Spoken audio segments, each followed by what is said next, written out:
Hi, good evening all of you. ఈరోజు చక్కటి అంశాన్ని గురించి మాట్లాడదాం. బోధకులుగా ఉన్నటువంటి వాళ్ళు, కాపరి బాధ్యత స్వీకరించినటువంటి వాళ్ళు అనగా బోధకులు, ప్రియ సహోదరులారా, శరీరం మీద కొంచెం నిర్లక్ష్యం చూపిస్తూ శరీరాన్ని అంటే ఆరోగ్యానికి సంబంధించినటువంటి సూత్రాలు కూడా పాటించలేని స్థితిలోకి వెళుతున్నారు. ప్రియ సహోదరులారా, దేవుడు మనకు అందించిన వాటిలో అమూల్యమైనటువంటి వస్తువులు శరీరం కూడా ఒకటి. కాబట్టి దేవుడు అందించినటువంటి శరీరాన్ని జాగ్రత్తగా కాపాడుకోవాలి. అవునండి, ఎంతసేపు ఆత్మ గురించి మంచిదే, ఆత్మ గురించి మాట్లాడాలి. కాకపోతే శరీరం గురించి కూడా జాగ్రత్తలు వహించాలి. అందుకని శరాపుతుడనే జ్ఞాన గ్రంథంలో ఇట్లా రాయబడింది. ఏంటదనంటే, ఆరోగ్యము బలము. చూడండి ఒకసారి చక్కగా మాట రాయబడింది. ఆరోగ్యము బలము బంగారము కంటే మెరుగు. ఆరోగ్యము బలము బంగారము కంటే మెరుగు.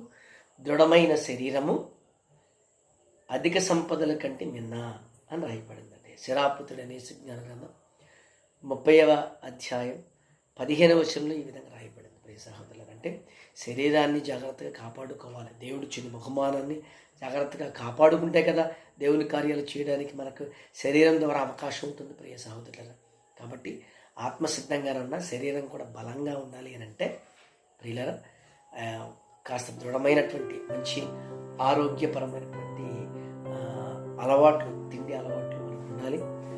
కాస్త ఎక్సర్సైజ్ కూడా చేయాలి. అంటే ఎందుకు ఈ మాట చెప్పాల్సి వచ్చిందనంటే, బోధకులుగా పిలువబడే వాళ్ళు శరీరం మీద కాస్త దృష్టి నిలపకుండా కనీసం అంటే ఆరోగ్య విషయపరమై కూడా ధ్యాస పెట్టలేని స్థితిలోనికి బోధకులు వెళ్ళిపోతున్నారు. ఇలా దేవునితో ఎక్కువగా మమేకం కావడం మంచిదే, కానీ శరీరాన్ని ఆరోగ్యాన్ని కూడా కాపాడుకోవాలి. అప్పుడే దేవుని పని మరింత బలంగా చేయగలుగుతాం. I hope that you understand. శరీరాన్ని కూడా కాపాడుకోవాలి. పేతురు గారు కూడా ఇట్లా మాట్లాడుతూ ఉంటారు. పేతురు రాసిన పత్రికలో శారీరక వ్యాయామం కూడా మంచిదే, కానీ దానికంటే ఆధ్యాత్మిక వ్యాయామం మరింత గొప్పది అని రాశారు. అంటే శారీరక వ్యాయామం వద్దని మాత్రం పేతురు గారు చెప్పలేదండి. అంటే శారీరక వ్యాయామం మంచిదే కానీ అన్నాడు, ఆధ్యాత్మిక వ్యాయామం మరింత గొప్పదని చెప్పాడు. అంటే ఆ శారీరక వ్యాయామం వద్దన కాదు కదా, శారీరంగా మనం బలంగా ఉండాలి, దానికంటే ముఖ్యంగా ఆత్మగా బలంగా ఉండాలని పేతురు గారి ఉద్దేశం అక్కడ. అంటే బైబిల్ చదివేటప్పుడు సమయము, సందర్భము, కాలము దృష్టిలో పెట్టుకుని చదవాలి. మీకు తెలియందేం కాదు. కాకపోతే ప్రియులారా, శరీరాన్ని కూడా కాస్త దృఢంగా నిలుపుకోండి. దేవుని కోసం బలంగా పనిచేయడానికి శరీరం కూడా కోఆపరేట్ చేస్తుంది. ఆత్మతో మనం సిద్ధంగా ఉన్నప్పటికీ శరీరం సహకరించకపోతే ఏ కార్యక్రమాలు చేయలేం. కాబట్టి ఆరోగ్య సూత్రాలు పాటించండి, మంచి ఆహారపు అలవాట్లు కలిగి ఉండండి, వ్యాయామం చేస్తూ ఉండండి. అదే నేను కోరుకునేది. Okay, just like a suggestion.